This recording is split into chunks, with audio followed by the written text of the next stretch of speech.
నమస్కారం ప్రజలారా, మా యూట్యూబ్ ఛానల్. నా పేరు రాజు. మనకు అశోక గజపతి రాజు గారు తెలియని వాళ్ళు ఉంటూ ఎవరు ఉండరండి. ఆయన టీడీపీ సీనియర్ నేత, కేంద్ర మాజీ మంత్రి అండి. పూసపాటి అశోక గజపతి రాజు.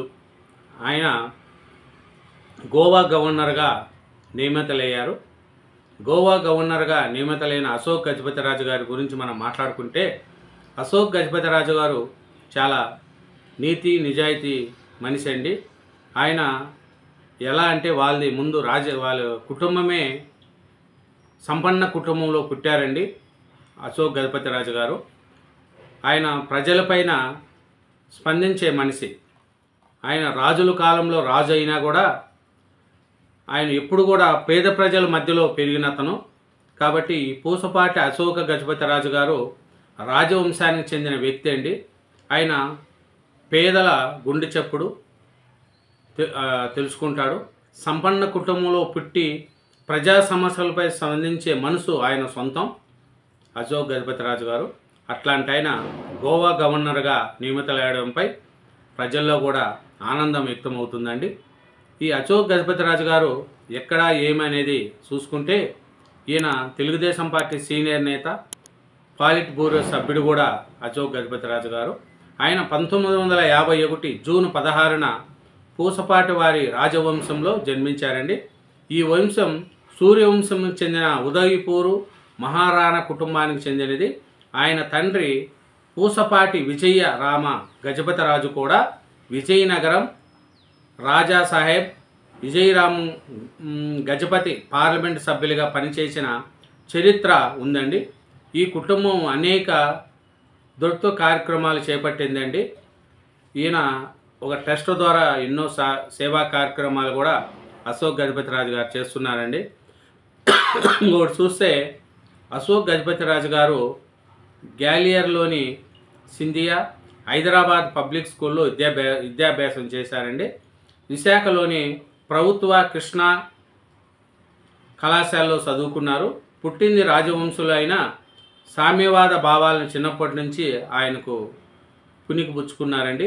విద్యార్థి దశ నుంచి ఎన్నో ఉద్యమాల్లో పాల్గొన్నారు. ప్రత్యేకాంధ్ర ఉద్యమంలోనూ ప్రముఖ పాత్ర పోషించారు.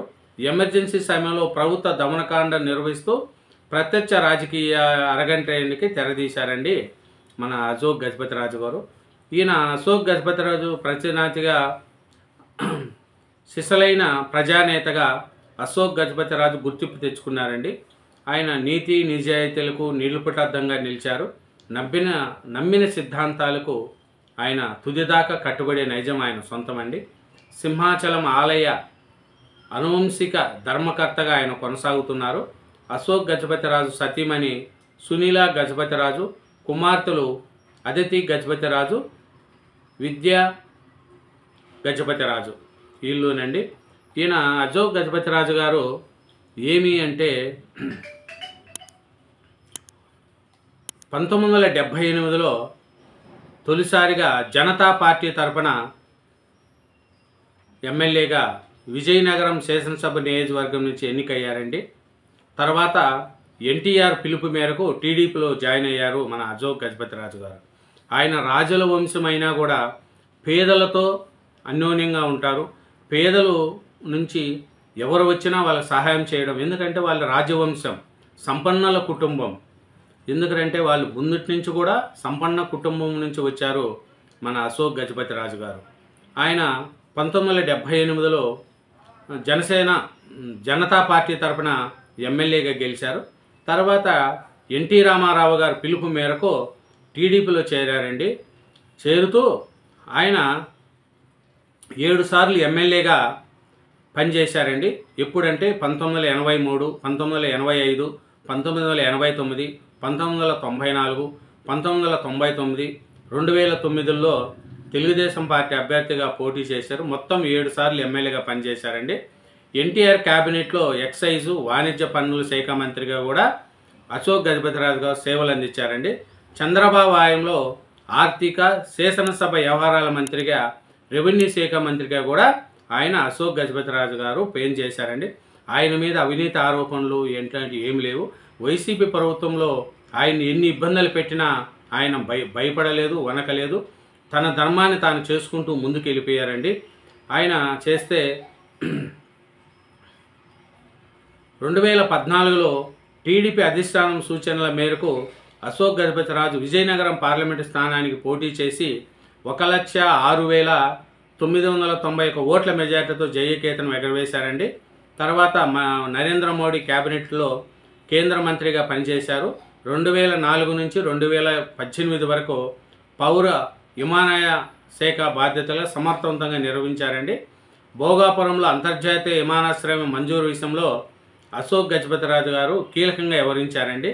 ఆయన సతీమణి సునీల గణపతి రాజు విజయనగరం మున్సిపల్ చైర్పర్సన్గా కూడా సేవలు అందించారండి.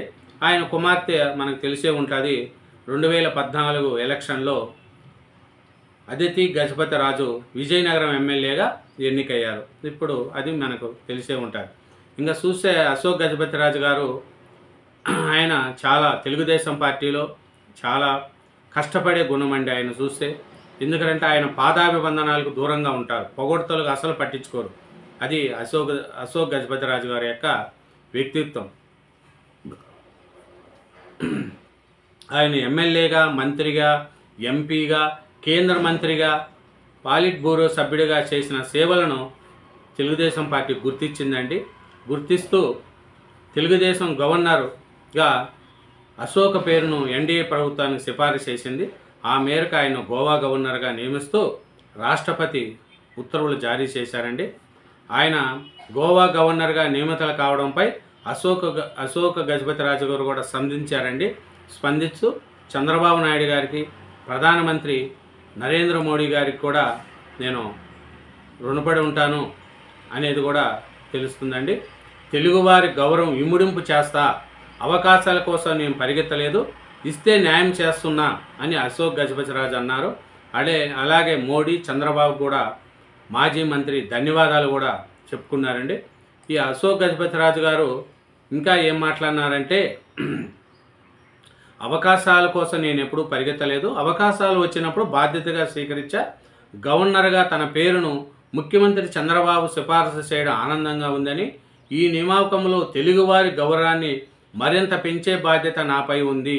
ఓటంతో నిరుత్సాహపడనక్కర్లేదని, తాను నుంచి పాఠాలు నేర్చుకొని మరింత ఉన్నతంగా ముందుకెళ్ళొచ్చని అశోక్ గజపతిరాజు గారు చెప్తున్నారండి.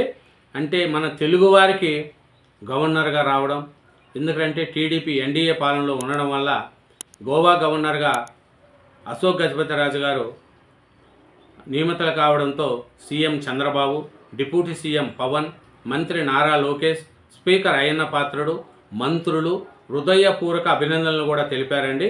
రాష్ట్ర ప్రజలకు ఇది ఎంతో గర్వకారణమైన క్షణమని చంద్రబాబు పేర్కొన్నారు. ఈ గౌరవాన్ని ఆయనకు అందించిన రాష్ట్రపతి,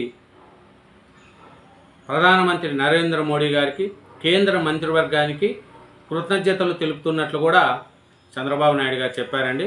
గౌరవనీయమైన పదవీ కాలం విజయవంతంగా సంతృప్తిగా ఉండాలని ముఖ్యమంత్రి చంద్రబాబు నాయుడు గారు అశోక్ గజపతిరాజు ఆకాంక్షించారండి.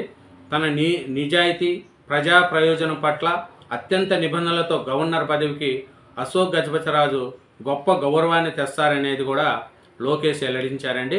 ఇదేనండి మన టీడీపీ సీనియర్ నేత అశోక్ గజపతిరాజు గారికి హర్యానా గవర్నర్గా మనం రావడం ఇది చాలా గర్వకారణం అండి.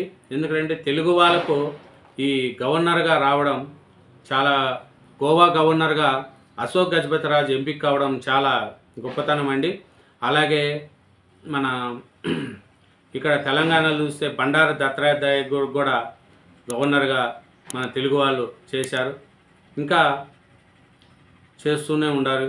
కాబట్టి గోవా గవర్నర్గా అశోక్ గజపతిరాజు నియమిత కావడం అందరికి కూడా సంతోషంగా ఉంది. ఆయన పదవీ కాలం మంచిగా జరగాలనేది కూడా ప్రజలు అందరూ కోరుకుంటున్నారండి.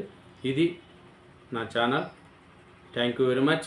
ఛానల్ను సబ్స్క్రైబ్ చేయండి, మా వీడియోను లైక్ చేయండి. Thank you.